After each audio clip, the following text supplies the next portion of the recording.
कथारे अच्छी भगवान जेतेबेले जहाकू किछि दियंती छप्पर फाड़िकी दियंती किंतु किपरि दियंती और काहींकी दियंती ए विषय रे आजिर कहानी।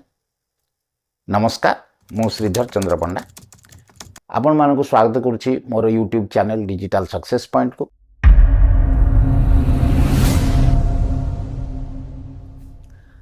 एवं आशा करी जेपरी भाव में आपण माने मते सहयोग जारी रखिछंती से भली भाव में आगु मध्य जारी रखिबे।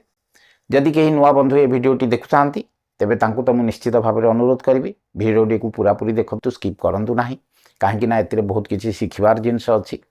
एवं जदि आपन को भलो लागुची तो आपन भिडियोटी को लाइक करंतु, शेयर मध्य करंतु, सब्सक्राइब मध्य करंतु एवं बेल आइकन को दबांतु, जेमति कि मोर प्रत्येक वीडियो नुआ वीडियो आपण मानक पाखरे आग पहुंची जिवो। तो आसंतु डेरी न करी आजिर कहानी को जीवा।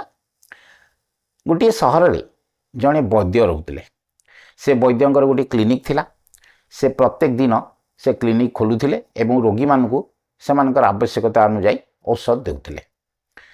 जेतेबेले से सकाळे घरु बाहरुथिले क्लिनिक को आसीबा पई तांकर स्त्री तांको गोटे चिठा देउथिले।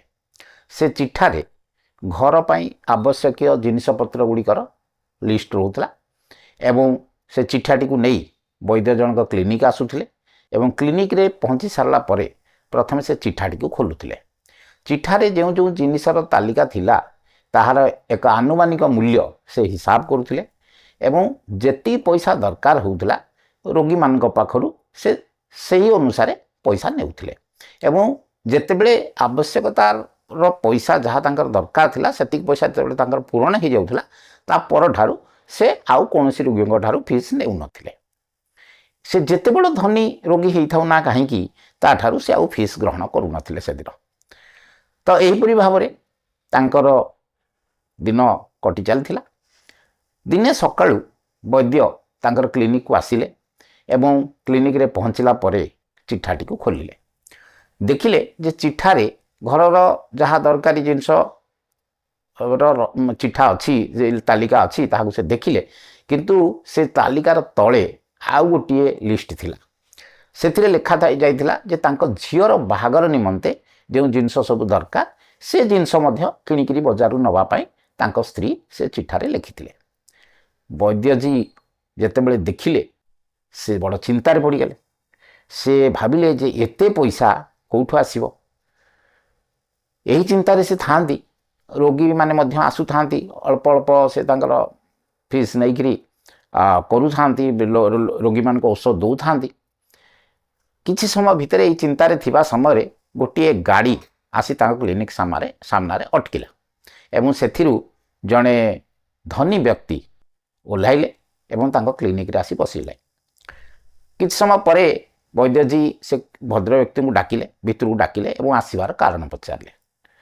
भद्र व्यक्ति कहले जे मु आपण दुकान को बहुत वर्ष तले आसी आपण हुए तो मन न रखी पारि थांती।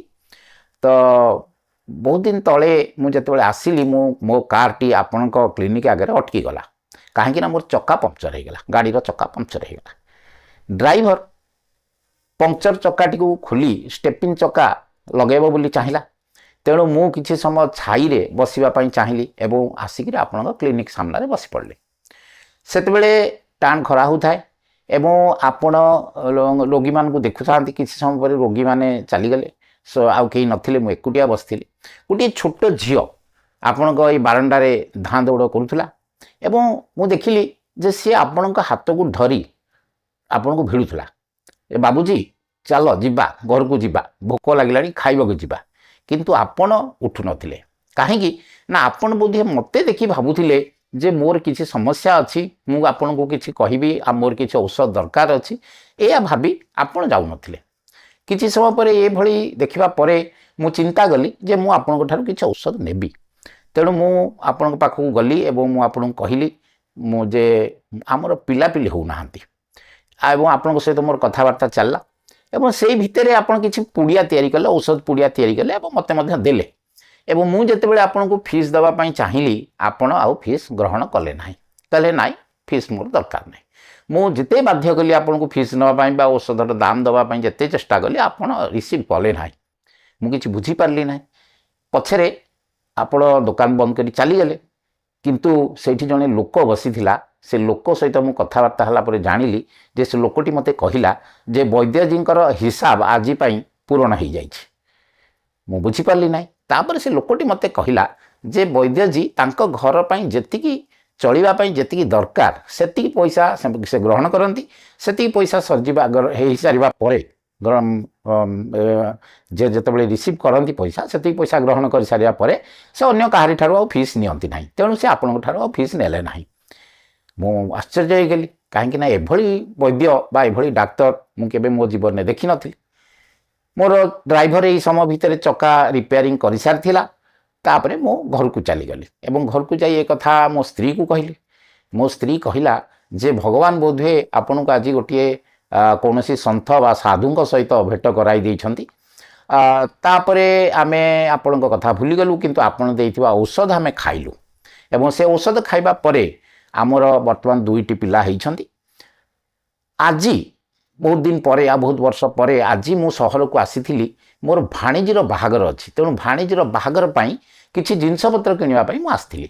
ମୁଁ ଯେତେବେଳେ ଭାଣିଜୀର ଜିନିଷପତ୍ର ବାହାଘର ପାଇଁ ଯେଉଁ ଜିନିଷପତ୍ର କିଣୁଥିଲି ସେତେବେଳେ ମୋର ଆପଣଙ୍କର ଯେଉଁ ଛୋଟ ଝିଅଟି କଥା ବହୁତ ମନେ ପଡ଼ିଲା। ତେଣୁ ମୁଁ ମଧ୍ୟ ମନେ ମନେ ଭାବିଲି ଯେ ଆପଣଙ୍କ ଝିଅଟି ବି ବଡ଼ ହେଇଯିବଣି। ତେଣୁ ମୁଁ ଯେଉଁ ଯେଉଁ ଜିନିଷ କିଣିଲି ମୁଁ ସବୁବେଳେ 2ଟି ଜିନିଷ କିଣିଲି। ପ୍ରତ୍ୟେକ ଜିନିଷରୁ ମୁଁ 2ଟି ଜିନିଷ କିଣିଲି। ମୋ ମନ ହେଲା ମୁଁ କିଣିଲି। ତ ସେଥିପାଇଁ ଗୋଟିଏ ଜିନିଷ ତ ମୁଁ ନେଇକି ଯିବି ମୋ ଭାଣିଜୀର ବାହାଘର ପାଇଁ। ଆଉ ଗୋଟିଏ ଯେଉଁ ଜିନିଷ ଏକ୍ସଟ୍ରା କିଣିଛି ତାକୁ ମୁଁ ଆଜି ଆପଣଙ୍କୁ ଦେବା ପାଇଁ ଆସିଛି। ଆପଣ ଏସବୁ ଜିନିଷ ରଖନ୍ତୁ ଏବଂ ଆପଣଙ୍କ ଝିଅ ବାହାଘରରେ ଏସବୁ କାମରେ ଲାଗିବ। ବୈଦ୍ୟଜୀ ଆଶ୍ଚର୍ଯ୍ୟ ହୋଇଗଲେ। ତାଙ୍କ ଆଖିରେ ମାନେ ସେ ବହୁତ କୃତଜ୍ଞତା ଭାବ ଜଣାଗଲା ତାଙ୍କ ଆଖିରେ। ସେ କହିଲେ ଯେ ଆପଣ ବିଶ୍ୱାସ କରିବେ ନାହିଁ, ଆଜି ମୋ ସ୍ତ୍ରୀ ମୋତେ ଯେଉଁ ଚିଠା ଦେଇଛନ୍ତି ସେ ଚିଠାରେ ମୋର ଝିଅର ବାହାଘର ପାଇଁ ଜିନିଷ କିଣିବା ପାଇଁ ମଧ୍ୟ ଜିନିଷ ଲେଖିଛନ୍ତି। ଏବଂ ମୁଁ ଚିନ୍ତାରେ ପଡ଼ିଯାଇଥିଲି ଯେ ଏତେ ଜିନିଷ ମୁଁ ଆଣିବି କେଉଁଠୁ, ଏତେ ପଇସା ମୁଁ କେଉଁଠୁ ପାଇବି। ଆପଣ ମୋତେ ଏ ଜିନିଷ ସବୁ କାହିଁକି ଦେଉଛନ୍ତି? ଭଦ୍ରବ୍ୟକ୍ତି ଜଣକ କହିଲେ ନା ନା, ଆପଣଙ୍କର ଯେଉଁ ଉପକାର ମୋତେ କରିଛନ୍ତି, ମୋ ପାଇଁ ଯେଉଁ ଉପକାର କରିଛନ୍ତି ସେ ଉପକାରର ତ ମୁଁ ମୂଲ୍ୟ ଆପଣଙ୍କୁ ଦେଇପାରିବି ନାହିଁ। ସେ ଉପକାରକୁ ମଧ୍ୟ ମୁଁ ଜୀବନ ସାରା ଭୁଲି ପାରିବି ନାହିଁ। କିନ୍ତୁ ଇଏ ହେଉଛି ମୋର ଆପଣଙ୍କ ଝିଅ ପାଇଁ ଉପହାର। ଆପଣ ଏହାକୁ ରଖନ୍ତୁ। ଦେଖନ୍ତୁ ଗପଟି ତ ଏଠି ସରିଗଲା, କିନ୍ତୁ ଏଥିରୁ ଆମେ କ'ଣ ଶିଖିଲେ? ଏଥିରୁ ଆମେ ଶିଖିଲେ ଯେ ଦେଖନ୍ତୁ ବୈଦ୍ୟଜୀ ତାଙ୍କ ଜୀବନ ସାରା ରୋଗୀଙ୍କଠୁ ତାଙ୍କର ଯେତିକି ଆବଶ୍ୟକତା ସେତିକି ଅନୁସାରେ ସେ ଫିସ୍ ଗ୍ରହଣ କରୁଥିଲେ। ବାକି ଲୋକଙ୍କଠୁ ସେ ଫିସ୍ ଗ୍ରହଣ କରୁନଥିଲେ। ତ ସେହି ଘଟଣାର ସେଇ ଯେଉଁ କର୍ମର ଫଳ ଭଗବାନ ଆଜି ତାଙ୍କୁ ଦେଇଦେଲେ। ତେଣୁ ଭଗବାନ ନିଶ୍ଚିତ ଭାବରେ ଆମକୁ ଆମର ଫଳ ଦେବେ, ଆମ କର୍ମର ଫଳ ଦେବେ। ଯଦି ଆମେ ଭଲ କର୍ମ କରୁଥିବା ତ ନିଶ୍ଚିତ ଭାବରେ ଆମେ ଭଗବାନଙ୍କ ଠାରୁ ସେ ଫଳ ପାଇବା, ତାର ଫଳ ଆମେ ପାଇବା। କିନ୍ତୁ ଆମକୁ ଟିକେ ଅପେକ୍ଷା କରିବାକୁ ପଡ଼ିବ। ଯଦି ଆପଣମାନେ ଭଲ କର୍ମ କରୁଛନ୍ତି ତ ନିଶ୍ଚିତ ଭାବରେ ଭଲ ଫଳ ପାଇବେ। ଭଗବାନ ଆପଣଙ୍କୁ ଛପର ଫାଡ଼ କରି ଫଳ ଦେବେ। ଏବଂ ଯଦି ଆପଣମାନେ ଖରାପ କର୍ମ କରୁଛନ୍ତି ତାହେଲେ ଆପଣମାନେ କିଭଳି ଫଳ ପାଇବେ ତାହା ସମସ୍ତେ ଜାଣିଛନ୍ତି। ଆପଣମାନେ ମଧ୍ୟ ସମସ୍ତେ ଜାଣିଛନ୍ତି। ତେଣୁ ସତ୍ କର୍ମ କରନ୍ତୁ, ସତ୍ ଚିନ୍ତା କରନ୍ତୁ, କଠିନ ପରିଶ୍ରମ କରନ୍ତୁ, ଧୈର୍ଯ୍ୟ ଧରନ୍ତୁ। ନିଶ୍ଚିତ ଭାବରେ ଆପଣଙ୍କର କର୍ମର ଫଳ ଆପଣ ପାଇବେ। ଯଦି ଏ ଭିଡ଼ିଓଟି ଆପଣମାନଙ୍କୁ ଭଲ ଲାଗିଥିବ ତେବେ ନିଶ୍ଚିତ ଭାବରେ ଆପଣ ଭିଡ଼ିଓଟିକୁ ଲାଇକ୍ କରନ୍ତୁ, ସେୟାର କରନ୍ତୁ, ନୂଆ ବନ୍ଧୁମାନେ ସବସ୍କ୍ରାଇବ୍ କରନ୍ତୁ ଏବଂ ଅନ୍ୟମାନଙ୍କୁ ଆପଣ ଯଦି ସେୟାର କରୁଛନ୍ତି ତାହେଲେ ନିଶ୍ଚିତ ଭାବରେ ଏ ଭିଡ଼ିଓଟି ଅନ୍ୟ କାହାର କିଛି ନା କିଛି କାମରେ ଲାଗିବ, ସେମାନଙ୍କର ଜୀବନକୁ ବଦଳେଇ ଦେବାରେ ସାହାଯ୍ୟ କରିବ। ତ ଆଜି ପାଇଁ ଏତିକି। ପୁଣି ଆପଣମାନଙ୍କ ପାଖକୁ ଆଗକୁ ଆସିବି ଆଉ ଏକ ନୂଆ କାହାଣୀ ନେଇକରି। ଆପଣମାନଙ୍କର ଯଦି ଏଇଭଳି କାହାଣୀ କିଛି ଆପଣ ଚିନ୍ତା କରୁଥିବେ କିଛି ଶୁଣିବା ପାଇଁ ତାହେଲେ କମେଣ୍ଟରେ ନିଶ୍ଚୟ ଲେଖନ୍ତୁ। କମେଣ୍ଟ ମୁଁ ସବୁ ପଢ଼େ ଏବଂ ତାର ଉତ୍ତର ମଧ୍ୟ ଦିଏ। ତ ଆପଣମାନେ ନିଶ୍ଚିତ ଭାବରେ କମେଣ୍ଟ କରିବେ ଏହା ଆଶା କରି ଆଜି ପାଇଁ ଏତିକି ରଖୁଛି। ଧନ୍ୟବାଦ।